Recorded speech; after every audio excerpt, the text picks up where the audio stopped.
Exam එකකට වාඩි වෙලා රිසල්ට් එකක් දාන්න බලාගෙන ඉන්න ළමයෙක් හරියට ගෙයක් හදාන්න බලාගෙන ඉන්න මිනිස්සෙක් වගේ. ගේ හදන ප්‍රොජෙක්ට් එක වගේ තමයි මේ එක්සෑම් එකට වාඩි වෙලා රිසල්ට් එකක් ගන්න ප්‍රොජෙක්ට් එක. දැන් හිතන්න ඔයාලා ක්ලාස් යනවා ඉස්කෝලේ යනවා මේ සබ්ජෙක්ට් මැටීරියල් ඉගෙන ගන්නවා. ෆිසික්ස් විතරක් නෙවෙයි. අපි ගත්තොත් ෆිසික්ස් වල ෆස්ට් යුනිට් ඇන්ඩ් ඩයිමෙන්ෂන් ඉගෙන ගන්නවා.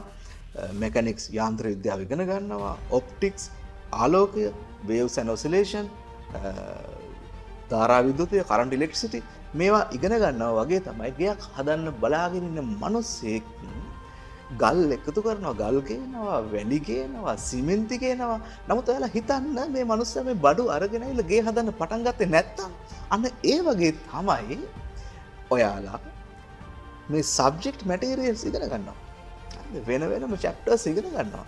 නමුත් ඔයාලා මේ ප්‍රශ්න පත්‍ර කරන්න පටන් ගත්තේ නැත්තම් ඒක හරියට අර බඩු අරන් එනවා. නමුත් ගේ හදන්න පටන් ගන්න නැති මිනිස්සෙක් වගේ. එතෙන්දි මොකද්ද වෙන්නේ? ඔයාලා මේ ඉගෙන ගන්න අර ගේ හදන්න ගේන බඩු නිකම් ෂේ වෙලා යනවා වගේ ඔයාලා මේ එක්සෑම් එකට ලැහැස්සි වෙන්න හිතාගෙන මේ අරගෙන එන සබ්ජෙක්ට් මැටීරියල්ස් තියෙනව නේද? මේක ඔළුවේ පවතින්නේ නැහැ. ඒක නිකන් ෂේ වෙලා යනවා. මනුෂ්‍ය ස්වභාවය. ඒතකොට ඒකට නිවැරදි ප්ලෑන්, හරි ප්ලෑන් එකක් තියෙන්න ඕනේ. මේ හරි ප්ලෑන් එකක ඉන්න ඕනේ. ගේ හදන්න පටන් ගන්න.